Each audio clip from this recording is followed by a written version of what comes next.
The Villisca axe murders. The night an entire family was erased. On the night of June 9, 1912, the town of Villisca, Iowa, went to sleep as it always had. The streets were unpaved, the air carried the scent of livestock and summer grass. Front doors were often left unlocked. Neighbors knew one another by name. Nothing about that Sunday evening suggested it would become one of the most haunting nights in American criminal history. Josiah Moore, a respected businessman, had spent the evening attending Children's Day exercises at the Presbyterian Church with his wife, Sarah, and their 4 children. The event had ended around 9:30 p.m. It had been cheerful. Children singing, community gathering, lantern light flickering softly. 2 sisters, Ina and Lena Stillinger, had been invited to spend the night at the Moore home after the church event. It was common in a town like Villisca. Parents trusted neighbors. Children moved freely between homes. Around 10 p.m., the Moore family and their guests returned to the modest white house on East 2nd Street. The house was narrow, 2 stories, a small attic above, bedrooms arranged tightly along the upper level. That night, 8 people slept inside. By morning, all 8 would be dead. Sometime after midnight, while the town was silent and dark, someone entered the Moore home. There were no signs of forced entry. Investigators later believed the killer may have hidden inside the house before the family returned from church. Or he may have entered quietly after they had gone to sleep. What is certain is this: the killer carried an axe. The weapon was later identified as belonging to Josiah Moore himself, kept in the shed behind the house. That detail has always lingered. The murderer did not bring his own weapon. He used what was already there. The first victims were Josiah and Sarah Moore. They slept in a bedroom on the 2nd floor. The killer struck Josiah first. The blows were severe and repeated, more than necessary to ensure death. Then Sarah. Each victim was attacked in their beds. No evidence suggested prolonged struggle. The attacks were sudden, brutal, efficient. From there, the killer moved to the children's rooms. Herman, Catherine, Boyd, and Paul Moore, each struck with the blunt and sharp edge of the axe. The 2 sisters were killed in the guest room. Ina, 8 years old, Lena, 12. Lena may have partially awakened. Some evidence suggested defensive wounds on her arm. But in the darkness, against an adult attacker wielding an axe, there was little chance of survival. What makes the Villisca murders uniquely unsettling is not only the violence, it is what happened after. The killer remained inside the house for some time. He covered mirrors with clothing. He draped sheets over the victims' faces. He washed his hands in a bowl in the kitchen. He left slabs of bacon on the stove. He ate food from the Moore pantry. And then, sometime before dawn, he vanished. The next morning, neighbors noticed something unusual. The Moore family had not begun their day. By 8 a.m., this was strange. By 9 a.m., it was alarming. Mary Peckham, a neighbor, knocked on the door. There was no answer. She tried again. Still silence. Eventually, Josiah's brother, Ross Moore, was called. He unlocked the door and entered the house. He climbed the stairs. What he saw has been described in reports as almost unrecognizable. The bodies were discovered in their beds, blood soaked through mattresses, walls splattered, sheets pulled tightly over faces. The house quickly filled with townspeople. Before law enforcement could secure the scene, dozens had walked through it. Neighbors moved through rooms, touched objects, stared. The sheriff, Hank Horton, arrived amidst the crowd, but rural law enforcement in 1912 had limited forensic tools. No DNA analysis, no fingerprint database of value, No crime scene containment protocol as we understand today. The axe was found in the guest room, leaning against a wall. It had been wiped partially clean.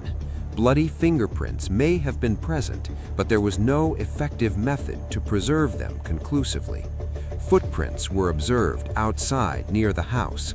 Some believed they led toward the railroad tracks, but by midday, so many curious townspeople had gathered that any tracks were indistinguishable. The news spread rapidly beyond Villisca. 8 people killed in a single household, bludgeoned with an axe. No robbery, no clear motive. It captured national headlines. Because this was not a city crime, not gang violence, not a drunken dispute. It was a quiet Midwestern home and a killer who entered silently. Investigators began looking for suspects almost immediately. Suspicion fell first on transient men traveling by train, railroad workers, drifters. Villisca sat along a rail line. It was possible someone had arrived unnoticed, left unnoticed.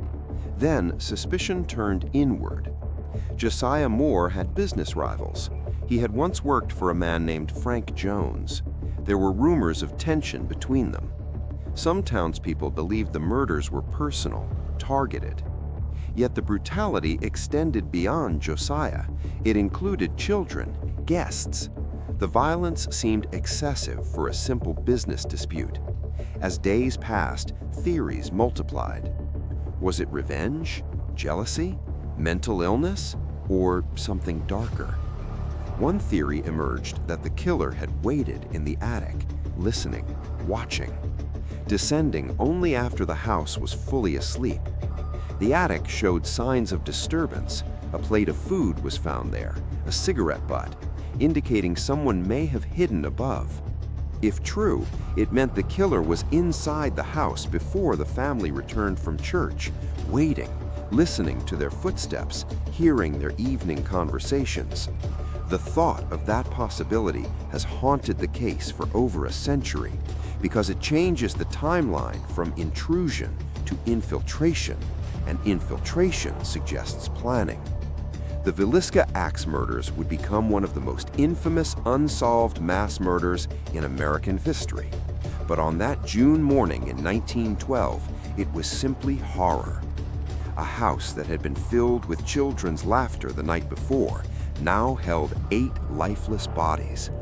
Lantern light replaced by daylight, exposing violence in full clarity. The killer was gone. No witnesses, no arrest, just silence. By noon on June 10, 1912, the house on East 2nd Street was no longer quiet. It was crowded. Farmers who had heard the news left their fields and gathered near the property. Women wept openly on the sidewalk. Children were pulled indoors by frightened parents. Reporters began arriving from nearby towns by late afternoon. The sheriff attempted to maintain order, but in a town of barely 2,000 residents, shock overrode procedure. People entered the Moore home before law enforcement had fully documented the scene. Some walked upstairs, some touched furniture, some lifted sheets. Evidence that might have mattered was trampled. It would later be said that more than 100 people passed through the house before it was secured.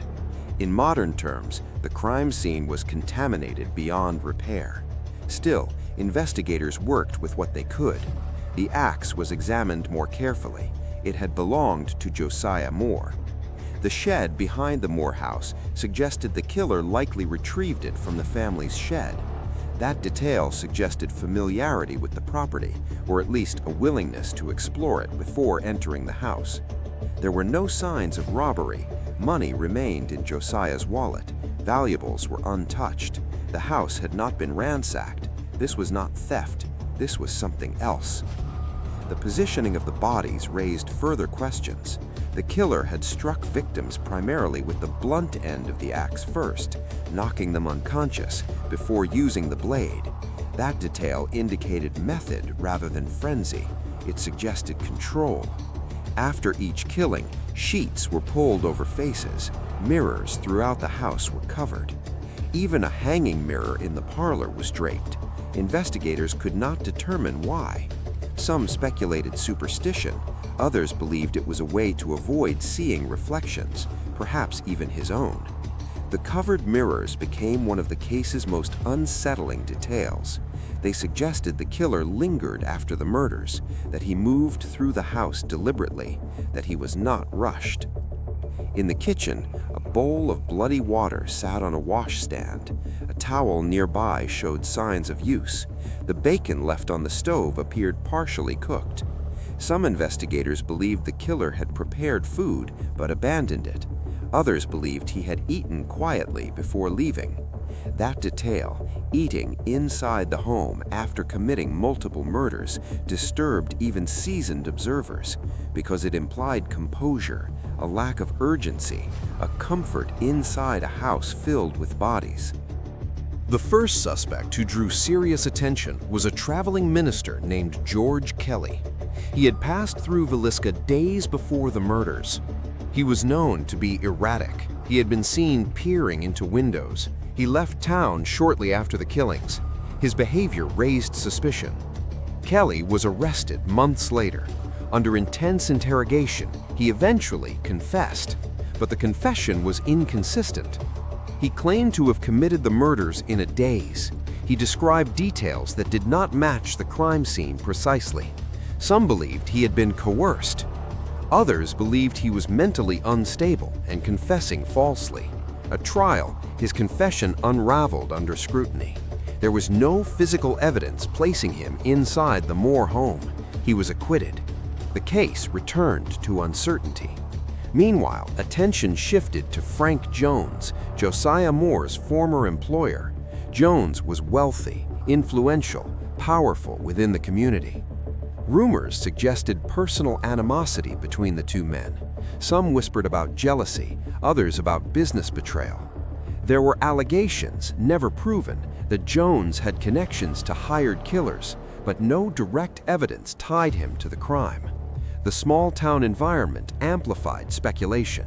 In Villisca, everyone knew everyone. Grudges were remembered, arguments were replayed. Over time, more than a dozen suspects were proposed: railroad workers, traveling salesmen, transient laborers. Some investigators theorized that the killer may have been a serial murderer traveling by train. Similar axe murders had occurred in other Midwestern towns around that period. Entire families killed in their beds. No robbery, no witnesses, axes found at the scene. The theory suggested a drifter moving along rail lines, selecting homes at random, entering after midnight, killing silently, and leaving before dawn. But forensic science in 1912 could not conclusively link those crimes. They remained parallel suspicions rather than proven connections. The Villisca murders lingered without resolution. Years passed. The Moore home remained standing. Visitors came to stare. The crime embedded itself into local folklore, but beneath folklore lay enduring questions. Why kill all 8 occupants? If Josiah Moore had been the primary target, why murder the children? Why kill the Stillinger sisters, guests who were not permanent members of the household? The scope of violence suggests either deep personal rage or total detachment. There was no sign of sexual assault conclusively documented, no ransom note, no political message, just execution. The methodical nature of the killings, room by room, suggests planning. The possibility that the killer hid in the attic before the family returned home adds another layer. If he waited there, he listened to them prepare for bed. He heard their evening routines. He knew exactly where they slept. He descended only after silence settled. The attic floor showed indentations, suggesting someone had lain there. A key ring belonging to Josiah Moore was found there as well. It had been removed from his pocket. Why place it there? Was it dropped accidentally? Was it symbolic? The absence of clear answers has allowed the Villisca axe murders to persist in American memory for over a century, not because of courtroom drama, but because of unresolved intrusion, a killer inside a home, in darkness, without alarm, without capture. Late at night, when this story unfolds slowly, the house feels alive again. Creaking wooden floors, wind through thin window panes, 8 people sleeping under summer air, and somewhere inside, perhaps above them in the attic, someone waiting for the final lamp to go out, waiting for breathing to slow, waiting for silence, then descending. As weeks turned into months after the murders in Villisca, something more unsettling than violence settled over the town. It was uncertainty, the kind that does not fade. Because when a crime has no clear perpetrator, the fear does not attach to one person, it attaches to everyone. Neighbors looked at one another differently. Men who had once shared tools now wondered about alibis.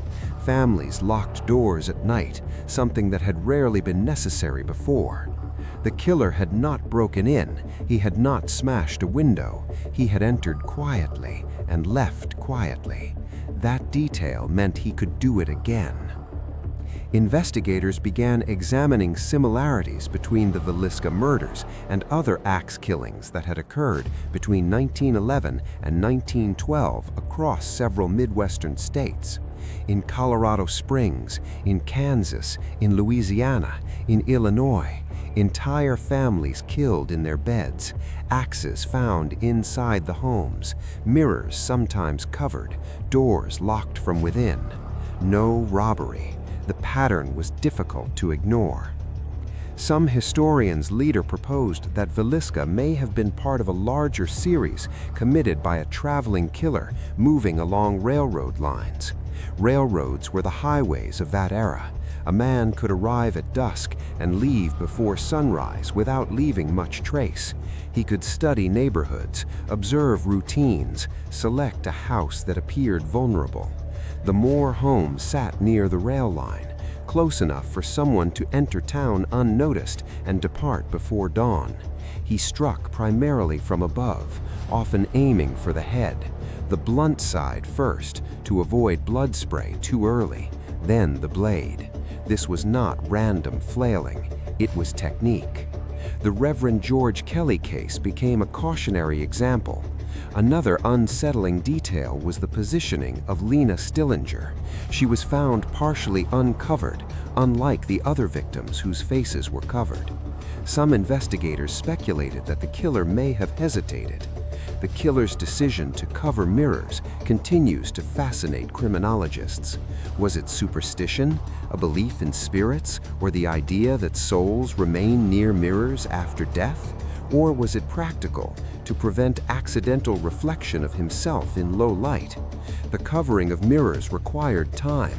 The bacon on the stove, the plate in the attic, the bowl of bloody water. These small domestic details amplify the horror, because they suggest the killer felt no urgency. He may have eaten inside the house after killing 8 people. He may have rested, listened, ensured silence before leaving. When dawn approached, he likely walked out the same way he entered. The front door was locked from inside when discovered, the back door too. Years later, the Moore house became an object of fascination. Stories of unexplained sounds emerged, footsteps, doors closing. The Villisca axe murders endure not because of courtroom drama, they endure because of absence. No identified killer, no motive confirmed, no closure. Late at night, when this story is told slowly, the fear is not loud, it is subtle. It is the idea that someone could enter a wooden house while everyone sleeps, stand over a bed, lift an axe, and leave before sunrise. No fingerprints preserved, no photographs in newspapers capturing the suspect, just memory and speculation. In the end, Villisca became more than a crime. It became a symbol of vulnerability, of how safety can be illusion, of how a town can carry a question for over a century without answer. In the years after the murders, life in Villisca continued, but it never felt the same, and the Stillinger sisters had only come over for a sleepover. That detail may be the most haunting. Which means the killer either didn't care who was inside, or he didn't know. Imagine the stillness of an attic on a summer night in 1912, waiting until breathing deepens, waiting until the last whisper fades, then descending. It feels like infiltration. For modern listeners, the Villisca axe murders feel almost cinematic. A family went to sleep, a killer entered, 8 lives ended. No one heard enough to stop it. No one saw enough to identify him, and he was never caught. Late at night, when this story settles, the Villisca axe murders remain officially unsolved. A guest room with 2 sisters, an axe leaning against a wall, and morning light revealing what darkness concealed. Entire household erased, no witness, no capture, only memory and silence. Thank you for listening.